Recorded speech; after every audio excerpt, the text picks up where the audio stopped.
সন্ধ্যাবেলাতে দেখি বেশ ভালোই বৃষ্টি হচ্ছে, আর বৃষ্টি দেখেই ভাবলাম রাতের জন্য গরম গরম খিচুড়ি রান্না করলে মন্দ হয় না। তাই যে চিন্তা ভাবনা সেই কাজ। তাই রান্নাঘরে ঢুকেই গরম গরম রান্না করে ফেললাম সবজি খিচুড়ি। চলো ঝটপট করে আমি কিভাবে সবজি খিচুড়িটা রান্না করেছি সেটা তোমাদের সাথে শেয়ার করি। ওই দেখো সন্ধ্যা হতেই বৃষ্টি নেমেছে, আর ফ্রিজে যেহেতু পেঁয়াজ রসুন কাটাই ছিল, সেই সাথে ঘরেও সবকিছু আছে, তাই ভাবলাম একটু সবজি খিচুড়ি রান্না করে ফেলি। কারণ বৃষ্টি মানেই খিচুড়ি, আর খিচুড়ি মানেই বৃষ্টি। বাঙালির মন কেমন করে এই বৃষ্টির দিনে খিচুড়ি খাওয়ার জন্য। আমি এখানে চিনি গুঁড়া চাল নিয়েছি, মানে আতপ চাল, আর সেই সাথে মুসুরির ডাল নিয়েছি, ভালো করে ধুয়ে রেখে দিয়েছি। আর ঘরে যা যা সবজি ছিল সেগুলো একটু সেদ্ধ করে রেখেছি।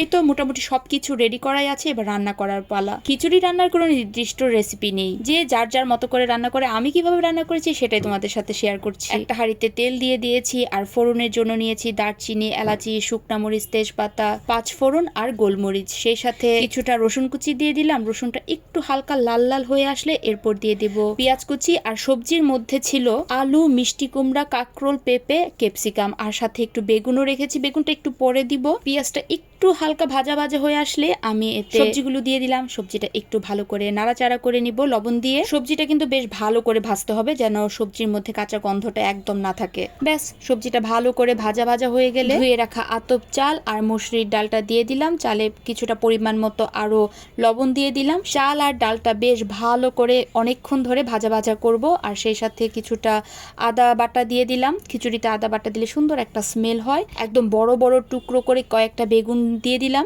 আর খিচুড়িতে দিয়েছি রোজকার যে মশলাগুলো হয়, হলুদের গুঁড়ো, মরিচের গুঁড়ো, জিরার গুঁড়ো, ধনিয়ার গুঁড়ো, সেগুলো দিয়ে ভালো করে একটু ভাজা ভাজা করে একদম ফুটন্ত জল গরম দিয়ে দিব।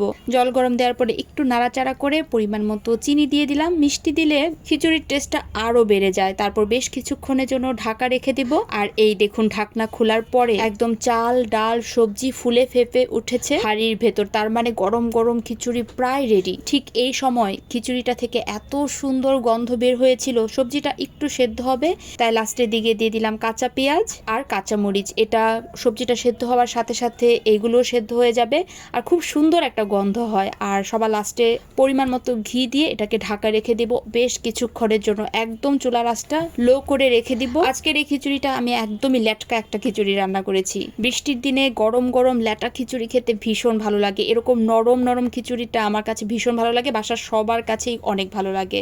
আর খিচুড়িটা তো দেখতেই পাচ্ছেন খুবই মজার হয়েছিল। দেখতে যতটা লোভনীয় লাগছিল, খেতেও কিন্তু হয়েছিল দুর্দান্ত। এবার ভালো করে একটু প্লেটিং করার পালা, কিন্তু সবাই একদম খাওয়ার জন্য বসে রয়েছে। এত রাত্র হয়ে গিয়েছে রান্না করতে করতে, আর খিচুড়ির গন্ধে সবারই ক্ষুধা তাড়াতাড়ি পেয়ে গিয়েছে।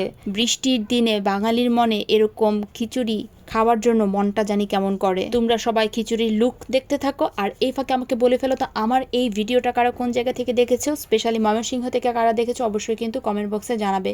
কাদের এখানে বৃষ্টি হচ্ছে, যাদের এখানে বৃষ্টি হচ্ছে তারা কিন্তু অবশ্যই খিচুড়িটা রান্না করে দেখতে পারো। ব্যাস এবার আর কি, এবার খাওয়া দাওয়ার পালা। আমি খাবার খেতে থাকি, আর এই ফাঁকে তোমাদের কাছ থেকে বিদায়ও নিতে থাকি। ভীষণ মজার হয়েছিল, একটু ঝাল ঝাল করে করেছিলাম, যার জন্য আরো বেশি মজা লেগেছে। তো আজকের এই ভিডিওটা আমার এই পর্যন্তই। দেখা হবে তোমাদের সাথে আমার পরবর্তী একটা ভিডিওতে। So tata.